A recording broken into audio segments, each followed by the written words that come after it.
Welcome to another episode of Financial Fitness. I'm your host, Donald Raymond. Stop investing in your 401k? Are you crazy? Let's find out.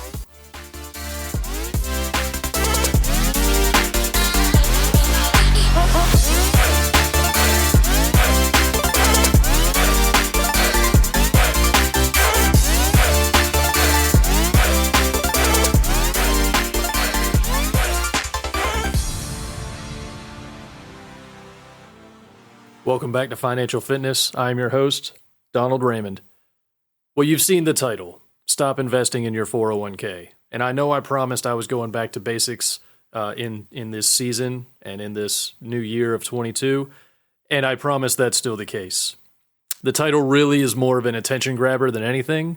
It's a topic that's come up several times lately, and it's something that I just wanted to use as an example so that we could have a little bit more of an intentional and a focused budget conversation.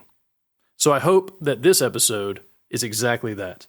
And I hope that there's something in here that you can use to apply to your household budget or your small business budget. Maybe when we're talking about the 401k, it's how your employees are participating, or maybe they aren't participating in the program. So stick around. It's going to be a great episode. Let's get into it. Okay, well, I've already said it. I hope that the title of the podcast got your attention. And even if you only tuned in to take your position of disagreement against me with the concept, that's okay. I'm glad you're here. And thanks for joining. So I know this topic is controversial. I get an opportunity to have this conversation a lot. And stopping investing in the 401k is something that scares people to death.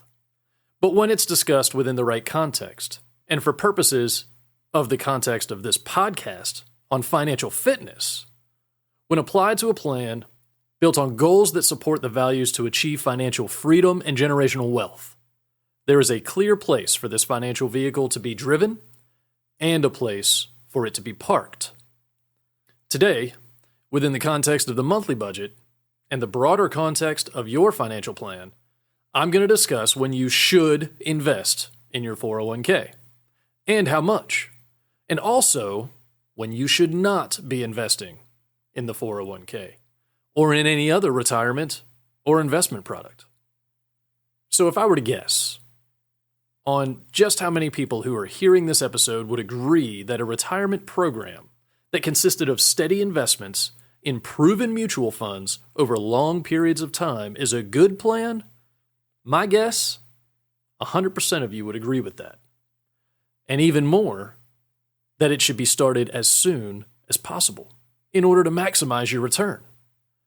Now again, I think 100% of you would agree with that position, and you would support that advice. If I could poll just how many people listening have been able to meet that expectation and start early with this model, never let off the gas, and have a few $1,000,000 invested for retirement already, my guess is that that percentage would be significantly lower. Even for those that are investing, are you seeing your investments pay off? And are they tracking with where you want them to be? Or where you've planned for them to be?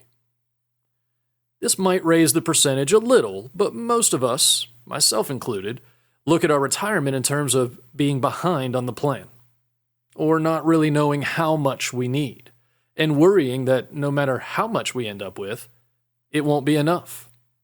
So in short, I often observe tremendous anxiety when having this conversation with clients. So far, it sounds like I'm making an even stronger case for investing early and investing often in order to maximize your retirement and ensure that you can someday have the courage to actually leave the workforce and live a life without the dependency on regular income. And I'd have to agree that it does sound like there is no other conclusion based on what I've said so far. But I am getting there, so stay with me. So if we couple the need to invest early and often with the anxiety produced when faced with the realization that life after income during retirement becomes consumption, of what you have worked your entire life to save. It's easy to see why this is such an emotionally driven discussion. I could take the position here that in order to condition ourselves to detach from the retirement program emotionally, you need to eliminate it and focus on other areas of your financial program in order to gain more appreciation for them. And then go back to a retirement program when you are quote unquote mature enough to handle it. But I'm not going to chase that ideal. I've heard others do it, not a fun conversation. But I can see how that could help someone in an extreme state of fear or anxiety. But I'm not a psychologist or suggesting that this is even an emotional issue for purposes of this conversation. It really doesn't have a place. So if I'm not suggesting that it's emotional maturity or a need to focus on a well-rounded program, and that it needs to be done early and often to ensure financial fitness in retirement years, then why is the title of the episode, Stop Investing in Your 401k? Well, the answer has to do with an old friend of ours, our budget. All right, I hope you haven't turned off the episode yet, already thinking that the title was just bait and switch. And for those of you who are still with me, thank you. And here's the reward for your patience. When we talk about making a new zero-based monthly budget every month, we assume that there are some must-haves or priorities to the things that would be budgeted for the upcoming month. Things like your rent or mortgage, your utilities and other fixed costs that allow you to continue to live safely and in your home or apartment. Then we assume that you're eating and wearing appropriate clothing for the season and for the type of work that you do. Finally, there must be some cost associated with your transportation. Might be public or a vehicle that has to be maintained and insured. And for many of us, there's a car payment associated with the vehicle. Outside of those costs, there are surely and usually a handful of other expenses that you simply must pay each month to maintain your lifestyle. Okay, full disclaimer, lifestyle, that's another buzzword. And the expenses can take on a life of their own. And we'll cover that in more detail in future episodes, but for now and for this discussion, you can see there is a significant financial responsibility and need to focus your household income and your monthly income on these things to ensure they are funded each and every month. In our household, and I am sure in many of yours, the tithe is the first thing that comes out of our income. This is a non-negotiable for us and forces us to be that much more intentional to ensure that our needs are met with our means. That is your monthly income.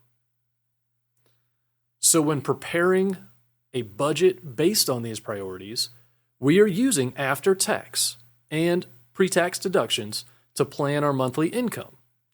And your 401k is a pre-tax deduction that is voluntary. Yes, I said voluntary. Within the context of my coaching practice, and for anyone who has gone through FPU, which is Financial Peace University, we don't invest until we can afford to invest. And that means if you have any debt other than an appropriate mortgage, then you are not investing in anything. Likewise, if you haven't set aside enough cash to survive for a minimum of 3 months, then you are not investing in anything.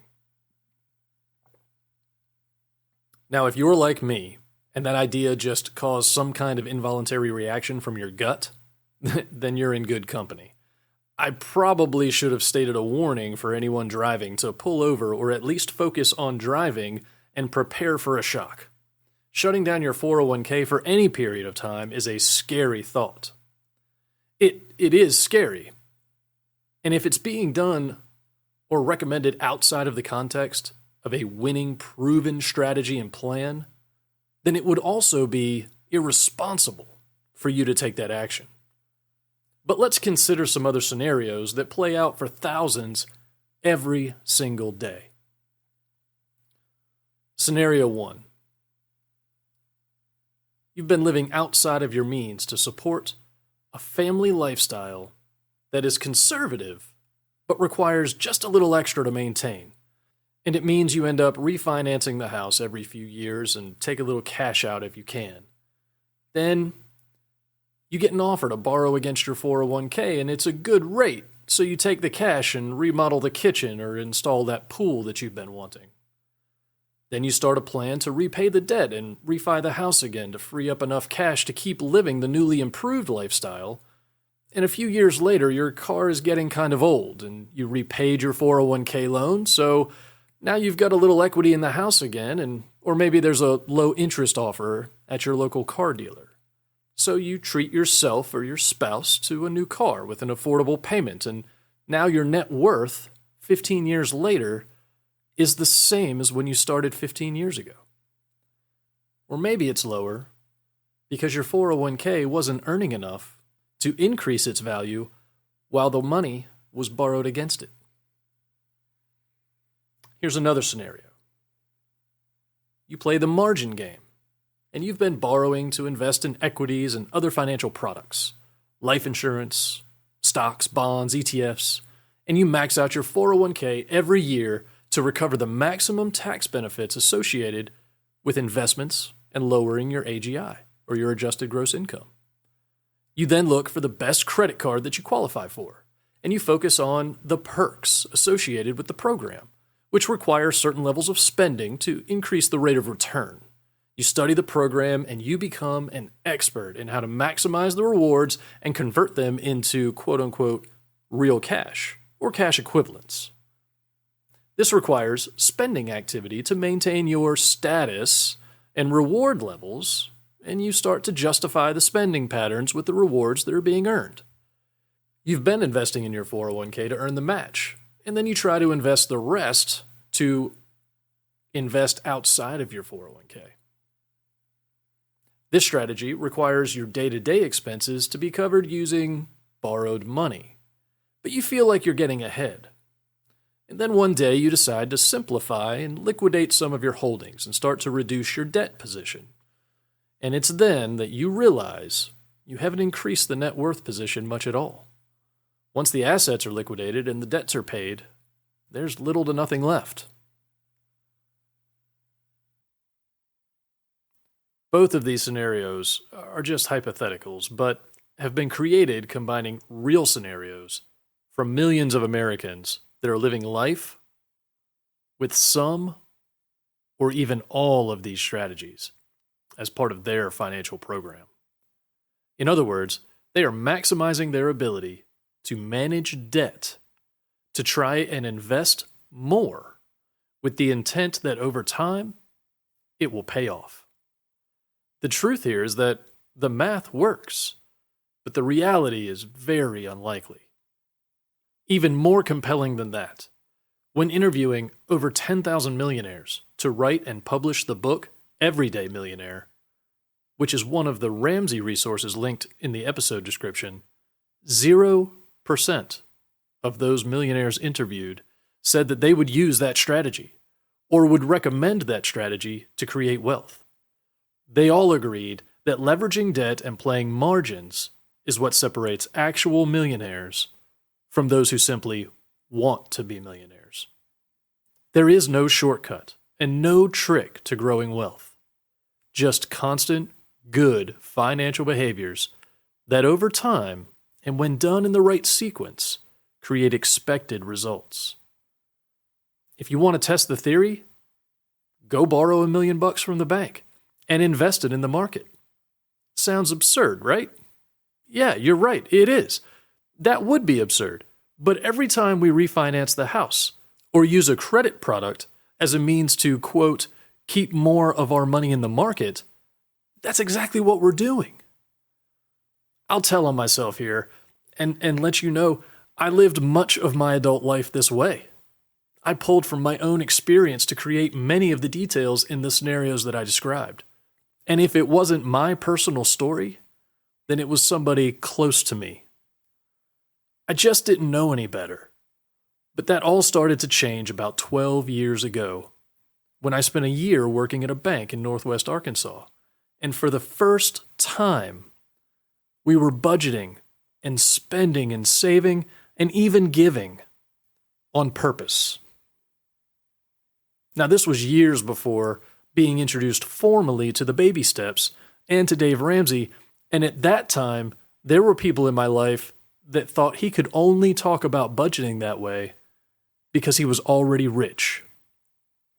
But I can tell you from my own experience of not being rich, that you never have too little or too much to not budget.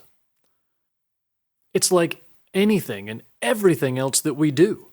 It just works better with a plan and a set of principles or directions that, when followed, produce those expected results. So this year, and maybe even for the rest of your life, make budgeting part of your regular routine when it comes to how you view and how you use your money. Make prioritized and informed decisions on where your money goes. And don't take risks that you can't afford to take.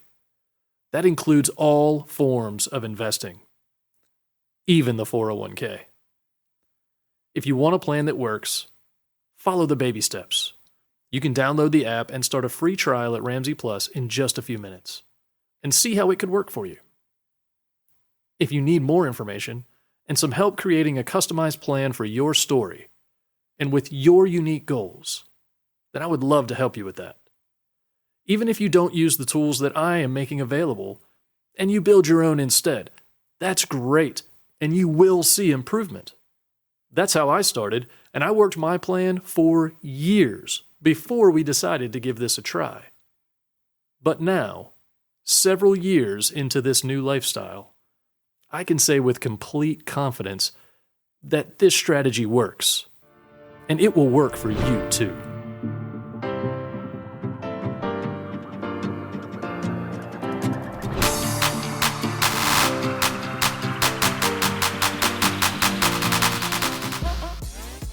Are you budgeting? What does it mean to budget? What if I don't have enough money to make a budget? How can I do all the things that I want to do when I can't pay for the things that I need? If I don't invest now, then I will never be able to retire. If you have these or any other questions regarding how to get started, or maybe you are already in good shape financially and want to know how to make it to the next level of wealth, whatever your situation is, I invite you to schedule some time to talk about it with me and to start creating goals that will help you move closer to that picture of financial fitness that you have for yourself. Or maybe you need help understanding what that means for you and what is possible because you don't see a way out of your current situation. That's okay. And if you're in that place, just know that you're not alone and you can make a decision to improve your situation starting right now.